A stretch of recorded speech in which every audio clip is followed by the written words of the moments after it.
Many people live with diabetes, with uncontrolled blood sugar, constant fatigue, body aches, and digestive problems, without realizing that the root cause may lie in the gut. And most importantly, today I am going to explain how you can start improving this situation by taking care of your diet, strengthening your intestinal flora, and supporting your metabolic health from the inside out, with simple and practical steps. I am Dr. Gabriel Mina, and I want to warmly welcome you. Thank you for joining us from so many different places.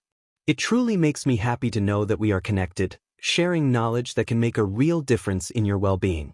I want to begin by asking you a simple question. When you were a child, do you remember which foods you liked the most? What did your mother or grandmother prepare at home? Many people tell me they drank milk with cocoa, ate bread with butter, bananas, arepas, homemade soups. Simple foods, prepared at home, much more natural than what is commonly consumed today. And here is something important. Do you remember that in the past people hardly talked about irritable bowel syndrome, constant inflammation, anxiety, or muscle pain without a clear cause? That was no coincidence. Diets in the past were richer in fiber and much lower in ultra-processed products. Today, on the other hand, we consume foods loaded with preservatives, colorings, acidity regulators, and additives that silently damage a key organ, the intestine. The intestine does not only digest what you eat, it is also a protective barrier and a fundamental regulator of the immune system and metabolism, including blood sugar control. When we do not take care of the intestine, signals begin to appear that often seem unrelated. Muscle pain, joint pain, diarrhea or constipation, gas, headaches, anxiety, mood changes, even depression. These symptoms are confusing, but they share a common origin. Let me explain it in a simple way.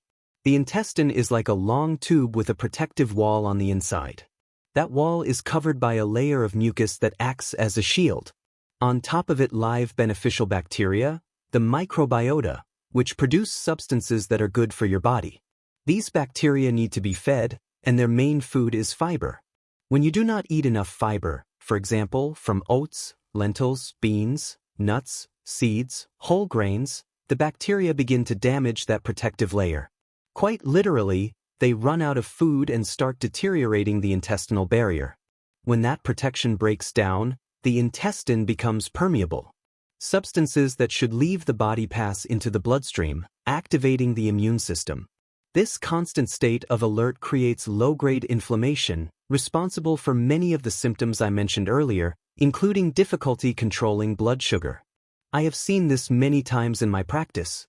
I clearly remember a patient with diabetes who arrived exhausted, with joint pain and digestive issues. He had tried everything without lasting results.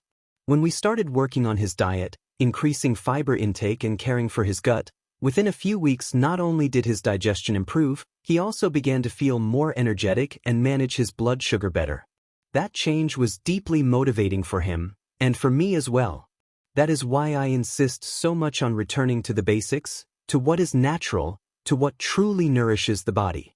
I want to take a brief pause here to invite you, if this content is helping you, to subscribe to the channel, activate the notification bell, and share this video with someone who may need it. Many people close to you may be going through the same thing and still do not know where the root of the problem lies. Let's continue. One of the plants that provides the greatest benefits for the intestine, and that our grandmothers wisely used, is mint. You may remember mint or spearmint water that was given to you at home. Mint helps calm the intestine, reduce gas, improve digestion, and support intestinal balance. The intestine has several layers of defense: protective mucus, cells that constantly renew themselves, antibodies, and beneficial bacteria that work together with the immune system. When this barrier is intact, the body functions much better. But when it is damaged, pain, fatigue, inflammation, and metabolic imbalances begin to appear. Nowadays, it is striking how much problems like acidity, reflux, and indigestion have increased. You only have to look at how many medications are sold for these symptoms. And in most cases, the problem is not only in the stomach, but in the intestine and in what we eat every day. On this Dr. Gabriel Mina channel, we are very happy to be able to accompany you on this journey, helping you understand your body and improve your habits with clear and practical information. Tomorrow we will have a new video created for you, for your health and your well-being. I invite you to join us and continue learning together. When we talk about improving gut health to help regulate diabetes, it is not about making life complicated, but about choosing the right foods starting with breakfast. The key here is to give the intestine fiber and antioxidants so that inflammation decreases and blood sugar stabilizes naturally. In my case, when I prepare breakfast, I usually use a simple base and add fruits from the berry group. Blackberries, raspberries, cherries, or strawberries work very well. Sometimes blackberries can be a bit tart, but when combined they create a very pleasant flavor. I also add nuts, and the ones I use the most are walnuts because they have greater antioxidant power than other nuts. This type of breakfast helps the immune system stop being in a constant state of alert. When the intestine is well nourished, the entry of inflammatory substances is blocked, and many symptoms begin to decrease with proper food alone, without the need for anything else. Now, I know that not everything depends only on breakfast. Many people also experience digestive discomfort, gas, or a feeling of heaviness, and that is where very specific foods and plants come into play. But first, let's think about lunch. At lunch, I always recommend including powerful vegetables. One of the most important is a cruciferous vegetable that many people know but do not always consume: kale, also known as leaf cabbage. This vegetable contains more calcium than milk and, most importantly, it is absorbed much better. That is why I recommend it so strongly when we talk about bones, inflammation, and gut health. For example, I almost always replace lettuce with kale. I use it in salads or even in homemade burgers. It is a simple way to greatly improve the quality of the meal. That said, it is best to blanch it first, place it in boiling water for a few minutes and then transfer it to cold water. This makes it softer and easier to digest. When the intestine receives more plant-based foods and fewer ultra-processed products, something fundamental happens. The microbiota becomes balanced. On the other hand, when we overuse white flours, industrial products, or excessive animal-based foods, unfavorable bacteria appear and what we call dysbiosis develops. Dysbiosis generates a silent, low-grade inflammation that many people carry for years without knowing it. This inflammation can raise blood sugar, increase blood pressure, cause muscle pain, promote insulin resistance, and even contribute to fatty liver disease. That is why taking care of the intestine is so important if we want to improve diabetes. I remember the case of a patient who came to my office feeling tired all the time, with gas, muscle pain, and blood sugar that was always slightly elevated. He did not understand what was happening because he didn't eat much. When we adjusted his diet, increased vegetables like kale, reduced ultra-processed foods, and took care of his intestinal flora, within a few weeks he began to notice real changes. That is the power of working from the gut. At lunch, I also recommend including broccoli, another close cousin of kale, and pairing it with a high-quality healthy fat. Here, avocado is one of the best options. Green vegetables like kale, broccoli, and avocado are excellent foods for the good bacteria in the intestine. Another group that should never be missing is sprouts or germinated foods. Sprouts contain up to 25 times more nutrients than the original food. Broccoli, soy, or chickpea sprouts are especially interesting. Consumed several times a week, they help seal the intestinal barrier and reduce inflammation. If we also combine these sprouts with legumes, the benefit is even greater. Among legumes, lentils stand out for their high nutritional value. A mix of lentils with sprouts is not only tasty, but also a true support for the intestine and metabolic control. Before continuing, I want to gently invite you to subscribe to the channel, activate the notification bell, and share this content with someone you know who is struggling with diabetes or digestive problems. Sometimes a simple video can make a big difference in another person's life. This entire approach, proper breakfast, cruciferous vegetables, healthy fats, sprouts, and legumes, has a clear goal: to reduce intestinal inflammation, improve the microbiota, and help the body better regulate blood sugar and blood pressure. In the next section, we will take a closer look at a very simple but tremendously effective natural tool to relieve gas, improve intestinal movement, and support this entire process from within. If you live with diabetes, high blood pressure, anxiety, or digestive discomfort, I want you to know something important from the start. The type of nutrition we have been discussing today can truly help you.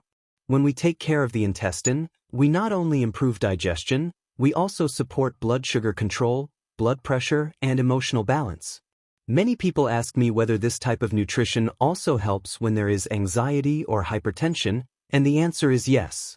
I see it every day in my practice. I remember a patient who arrived very nervous, with elevated blood pressure and unstable blood sugar. By changing her diet, improving her intestinal flora, and learning how to use appropriate herbal infusions, she began to feel calmer, sleep better, and her values started to stabilize. The body responds when we care for it from the inside. Now, it is very important to clarify something.